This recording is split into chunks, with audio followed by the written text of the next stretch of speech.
Et salut à tous les amis, c'est Freezy, c'est un plaisir de vous retrouver aujourd'hui pour une toute nouvelle vidéo sur Seven Deadly Sins Grande Cross. Les gars, j'espère que vous vous portez bien en ce lundi 31 octobre. Laissez-moi vous souhaiter un joyeux Halloween à tous, wouhouhou. En espérant bien évidemment que vous allez profiter de cette journée qui, somme toute, peut être assez chouette. Voilà, par exemple, pour moi, je vais me faire une petite soirée déguisée, donc ça fait toujours plaisir de s'amuser un peu. Et quant à vous, n'hésitez pas à me dire en commentaire ce que vous avez prévu de faire dans cette belle soirée.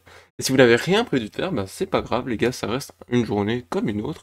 Et bah, n'hésitez pas tout simplement à profiter de votre journée, mais aussi de votre semaine.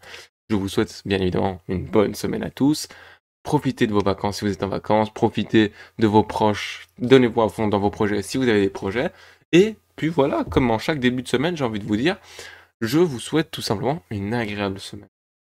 Concernant cette vidéo les gars, comme vous avez pu le voir, nous allons parler du patch note qui va sortir demain sur la globale, à savoir la collab entre 7DS et Shield Hero saison 2. Avant de commencer, bien évidemment les gars, n'oubliez pas que qui dit grosse collab dit gros portail, dit que moi, pour ma part, je vais invoquer. Donc demain, nous serons en live au soir. Hop hop hop, juste petite précision. Alors, demain c'est congé. Donc, haha, merci à Kill qui me l'a rappelé en off. Voilà, il est juste avec moi à côté. Demain c'est congé, comme je disais. Donc, au final, on va partir en live à 10h. Comme ça, on va stream mes invocations aussi. Et ensuite, directement celle de Kill. Et puis celle des abonnés qui veulent bien qu'on invoque sur leur compte. Donc voilà, n'hésitez pas à passer, soyez nombreux. Et je vous relaisse avec mon mois du passé. Sur ce, des bisous. À partir de 21h ou un peu avant pour tout simplement invoquer sur vos comptes. Donc si jamais vous voulez qu'on invoque sur vos comptes aussi, n'hésitez pas à passer par mon Discord Full Moon qui est dans la description. Vous allez dans le salon invocation abonnés et vous demandez à le faire. Car nous serons donc en live et on vous préparera un petit best-of qui sortira plus tard dans la semaine afin de pouvoir clôturer ces belles sessions invocation en espérant pouvoir vous faire tomber du lourd, sachant que sur Merlin, on avait eu du lourd aussi, il y a la rediff disponible sur YouTube. Donc vraiment, n'hésitez pas, passez par Discord ou demandez dans les commentaires vous voulez qu'on l'invoque. Mais en tout cas, nous, on sera en stream le 1er novembre, du coup, à 20h, 21h, pour streamer les invocations et sûrement faire le labyrinthe, parce que le labyrinthe, c'est toujours cool, j'adore ce mode, vous le savez très bien. Et aussi, n'oubliez pas, si vous voulez être au courant dès que je lance le live, n'oubliez pas de vous abonner, d'activer la cloche, comme ça vous êtes au courant, et pourquoi pas laisser un petit like, c'est le meilleur moyen de me soutenir, les gars. Bref, assez parlé, l'instant promo il est fini, on va se concentrer sur le patch, donc on va aller voir ce qui est proposé, on va aller voir aussi si oui ou non il est intéressant d'invoquer sur ce portail, que faut-il faire à la veille du départ du portail de Merlin, faut-il faire quelque chose, c'est ce qu'on va voir tout de suite les gars, et perdons pas plus de temps, c'est parti. Donc on nous dit quoi? Maintenance du 31 octobre aux États-Unis, pour nous ce sera bien évidemment le 1er novembre, qui se fera de 2 à 5 heures du matin. Donc à partir de 5 heures du matin, vous pourrez vous connecter. Je vous conseille de le faire, sachant que n'oubliez pas, nous sommes passés à l'heure d'hiver, ce qui signifie que maintenant, les bonus de co, ce n'est plus à 9h, mais à 8h. Donc si vous voulez gratter un bonus de co, connectez-vous bien avant 8h et non 9h, parce que ce n'est plus le cas désormais. Ensuite, qu'est-ce qu'on nous dit? Nouveaux héros. Donc on a Naofumi, Raftalia, Philo et Kizuna qui débarquent sur le jeu. Qui dit ces 4 nouveaux persos dit aussi des gravures d'équipement, ce qui est assez logique. Et nous allons voir ce que les persos nous proposent tout de suite. On va se rendre sur le site de Grande Cross Database, d'ailleurs on remercie le frérot pour son taf toujours aussi incroyable. Et on va tout de suite commencer avec Philo. Philo, pour moi les gars, c'est tout simplement la meuf la plus importante de la collab. Mais on va voir pourquoi elle est si importante. Son passif. Lorsque les alliés vont utiliser une compétence de skill, vous allez debuff tous les ennemis. Attendez. Non, pardon. Lorsque vous allez infliger des dégâts aux ennemis avec n'importe quelle compétence, pour chaque malus présent, vous allez ignorer 8% de la résistance critique et de la défense critique, ce qui peut monter jusqu'à 5 fois. Et si le héros attaque un ennemi qui possède 5 malus ou plus, une fois seulement, vous allez infliger 60% de la valeur de l'attaque mono-cible de ce héros précis en plus. Donc 60% de dégâts infligés, c'est clairement pas dégueulasse.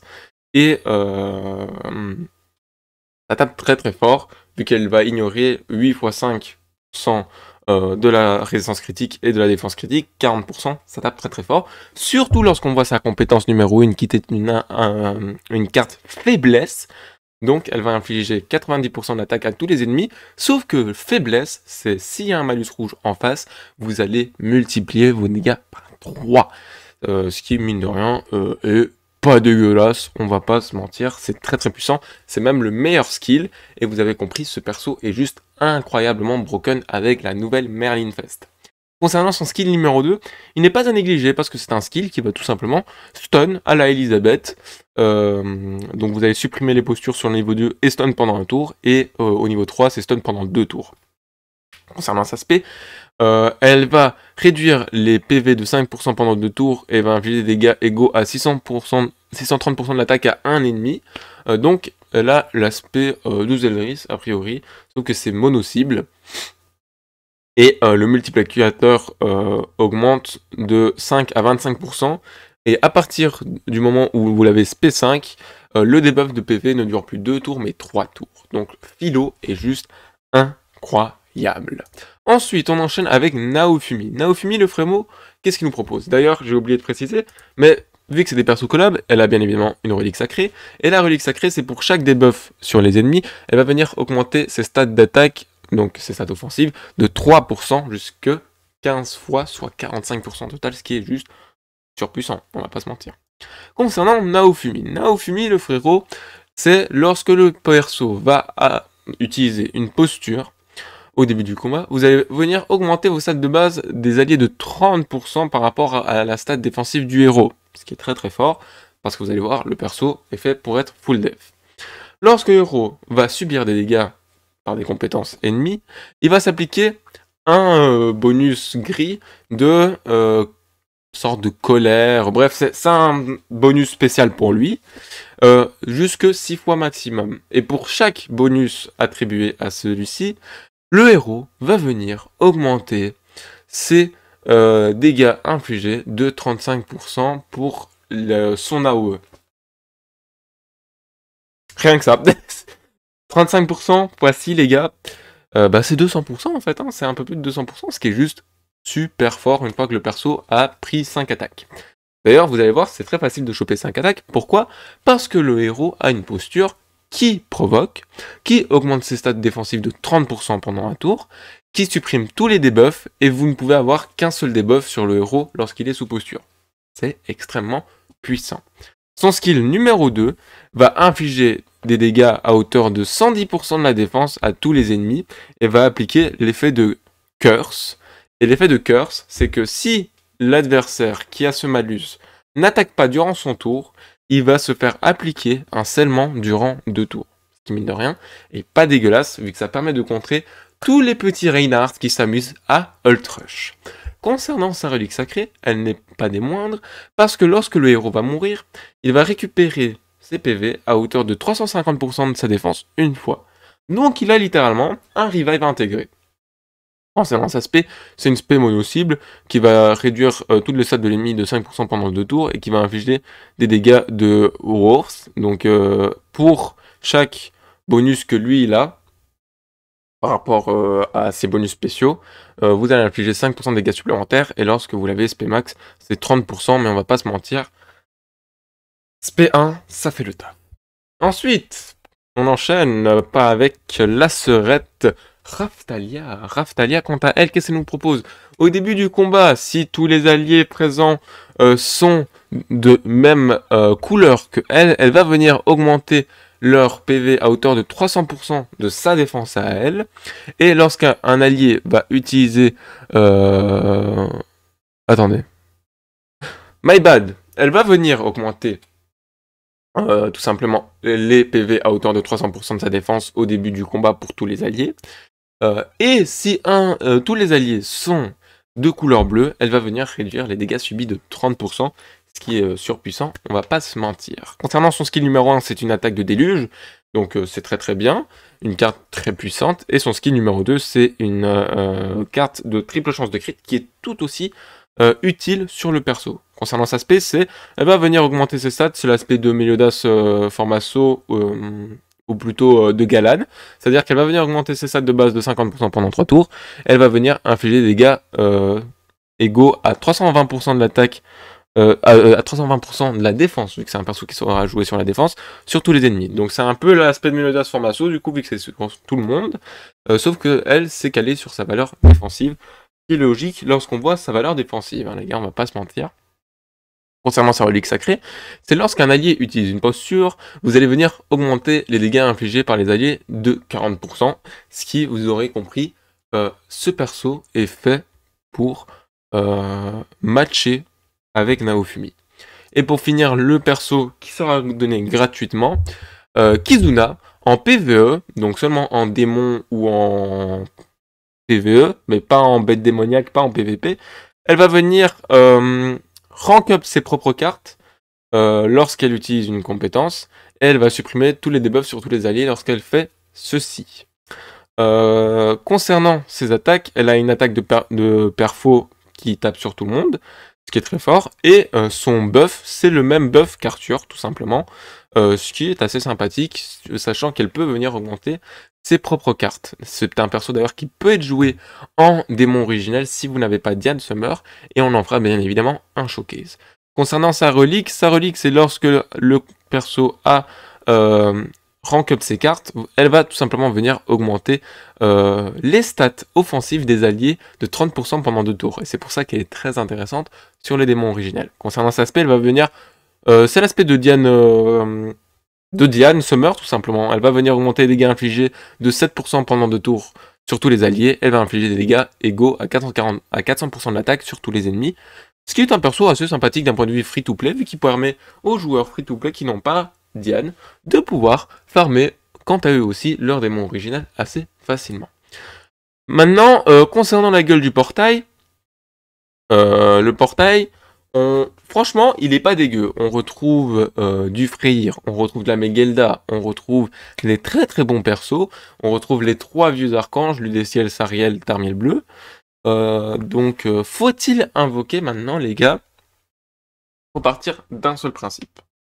Si vous voulez jouer Naofumi et Raftalia, vous devez déjà avoir les deux, leur faire des sets full défense opti, et surtout, mine de rien, leurs cosmés sont super importants, parce que vous ne pouvez pas passer à côté des valeurs défensives que les cosmés vous donnent. Et pour rappel, pour des persos collab, les cosmés c'est super important et c'est payant. Et c'est surtout ça le problème en tant que vous, joueur free-to-play. Donc est-ce que je vous conseille d'invoquer? Franchement les gars, faut vous dire que si vous voulez que ces persos-là, on va avoir un fest après. Peut-être que c'est un fest qui va venir booster ces 2 persos, mais en tant que free-to-play, si vous ne les avez pas cosmés, ils sont assez mine de rien. Ce qui est chouette, c'est qu'il ne faut pas les spé max. Donc si vous comptiez invoquer, mais que vous vous disiez peut-être, oh ça craint, je veux pas invoquer parce qu'il faut spé max les persos, j'invoquerai seulement s'il faut pas les spé max, dites-vous que tous les persos ici présents, ils sont pas obligés d'être spé max. Vraiment, pour une fois, les persos collab qui sont présents, faut pas les spé max. Ce qui peut être cool. Concernant Philo, et là on en vient à la partie la plus importante. Si vous n'avez pas Merlin Fest, et que vous voulez jouer une team inconnue, avec Gozorfest, Philo, Merlin Fest, qui est très puissante, invoquez sur Merlin Fest, tout en sachant que alors vous devez à tout prix obtenir Philo. Si vous n'avez pas encore invoqué sur Merlin Fest, ça va être très compliqué si vous voulez ensuite enchaîner sur Philo. Si vous avez Merlin Fest, évidemment, je vous conseille les gars d'invoquer sur ce portail juste pour Philo. C'est-à-dire que dès que vous la droppez, arrêtez-vous. Mais pour ça, il faut avoir une bonne Merlin Fest. Et pourquoi pas aussi avoir une très bonne Echidna. Si vous n'avez pas une très bonne Echidna, alors je trouve encore une fois que ça sert à rien d'invoquer. Parce que le problème avec Philo, c'est que elle aussi, il lui faudra les cosmés, vu que la team inconnue, pour qu'elle tape très fort, faut que vous commenciez en premier. Donc si vous tombez face à une team qui vous out ici, vous allez vous faire poutrer. Cependant, ça reste une team très puissante qui permet de wipe l'adversaire, juste grâce à Merlin, Philo, Gozorfest, qui peut être très utile si vous n'avez pas Echidna. Si vous avez un très bon Gozorfest, Partez du principe que c'est comme si vous aviez une très bonne Echidna, alors vous pouvez invoquer sur Philo. Mais si ces conditions ne sont pas respectées, je vous déconseille d'invoquer sur le portail tout court, sachant que le dernier perso, on va pas le présenter, vu qu'il sera offert. Donc, faut-il invoquer? Oui, si vous avez Merlin pour Philo. Oui, si vous comptez investir dans Naofumi et Raftalia. Non, si vous ne respectez pas ces conditions. On est déjà à 14 minutes de vidéo, assez parlé. On va juste faire un rapide tour sur le patch note. Donc on a Akumu qui va arriver à partir de dimanche. C'est normal, c'est parce qu'on est en semaine de qualif, le boss va changer. On a des packs payants, bien évidemment. Faites attention à votre argent, les gars, sachant que les prix ont augmenté encore une fois. Ne faites pas n'importe quoi. Nous avons l'update de plusieurs systèmes, notamment le fait que désormais, pour les guildes, nous avons les conditions pour rejoindre d'autres guildes ont changé. Avant, c'était lorsque vous aviez quitté, vous pouvez rejoindre seulement après 24 heures. Maintenant, ce qui est cool, c'est qu'après avoir quitté, vous devez juste attendre la réinitialisation quotidienne, c'est-à-dire 8 heures ou 9 heures en fonction des heures d'été ou d'hiver. Ensuite, les vice-capitaines ont reçu l'autorisation de placer les bases ainsi que les capitaines. Donc ça, c'est très très cool. Amélioration de l'indicateur de points rouges, ok. Amélioration de l'affichage des missions. Donc là, maintenant, vous verrez si vous avez réussi à quel nombre d'étoiles vos grottes, ce qui est très très cool. L'ajout d'une fonction pour se déplacer vers d'autres régions dans le boss battle, ça c'est cool. Avant, il fallait toujours revenir en arrière, cliquer sur le nouveau combat de boss, faire proc le démon. Là, il y aura juste une petite flèche qui vous proposera de switcher en votre combat de boss. On a un bonus de co super intéressant qui s'élargit sur 2 semaines et qui nous propose 100 gemmes. Donc c'est pour ça que je vous propose les gars de vous connecter avant 8 heures, histoire de vous choper les 20 gemmes et ensuite vous en chopez 5 directement à 8 heures, ce qui vous fait quasi une multi. On a bien évidemment les cosmés qui sont payants, donc encore une fois, faites attention à votre argent si vous les payez. Ça peut faire vite cher, les cosmés mine de rien, juste si vous achetez les cosmés UR pour tous les persos, ça vous en avez pour 160 balles, hein. Dites-vous juste ça. On a les missions pour avoir une multi gratuite et obtenir la Kizuna. Pour ça, il faut dropper 2 persos, donc si vous faites la single gratuite, plus, je sais pas moi, soit 3 gemmes, soit alors vous gardez un ticket. Vous pouvez donc faire cette mission. Utiliser la roulette 20 fois. Finir un combat de boss 3 fois. Finir 5 niveaux du labyrinthe. C'est assez rapide. Vous lancez votre labyrinthe, vous faites 5 niveaux, puis vous pouvez quitter. Et utiliser la boutique d'échange du shop du boss, du coup, parce que le boss, le combat de boss, c'est un boss spécial, 5 fois. Nous avons donc la roulette qui est présente, avec 2 reliques sacrées et des tenues pour Kizuna, si vous finissez rapidement. C'est 30 pièces par jour, elles sont obtenables partout. Ça, c'est les différentes récompenses que vous pouvez obtenir. Le nouveau combat de boss qui nous donne une tenue gratuite pour Naofumi. Et le combat de boss, on peut le faire 5 fois par jour, et mine de rien, il est assez long, parce qu'il a un damage cap, mais évidemment, on en fera un tuto. Vous pourrez obtenir une relique sacrée dedans. Ensuite, on a le labyrinthe qui revient, qui est un labyrinthe franchement plus facile, on en fera une petite vidéo pour le faire, mais de toute façon, comme je vous l'ai dit, on le fera en live, donc n'hésitez pas à passer, qui nous propose 30 gemmes et des ressources, on prend avec plaisir. Après, c'est sûr qu'au niveau des ressources, ils auraient pu faire un petit effort sur les pendentifs, sachant que mine de rien, il y a 4 nouveaux persos.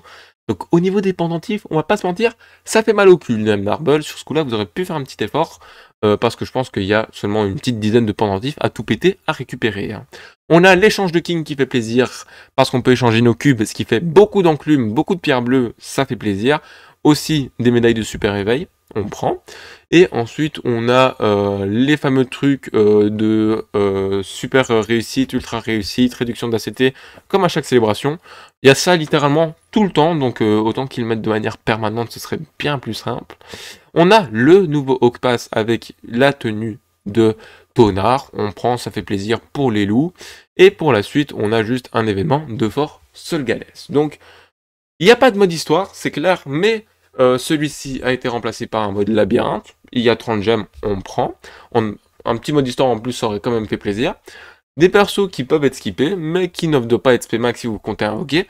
Bref, pas mal de choses intéressantes. J'espère en tout cas que la vidéo vous aura plu. N'hésitez pas à me dire le tout dans les commentaires si vous comptez invoquer ou non, ce que vous comptez faire ou non, ce que vous en pensez.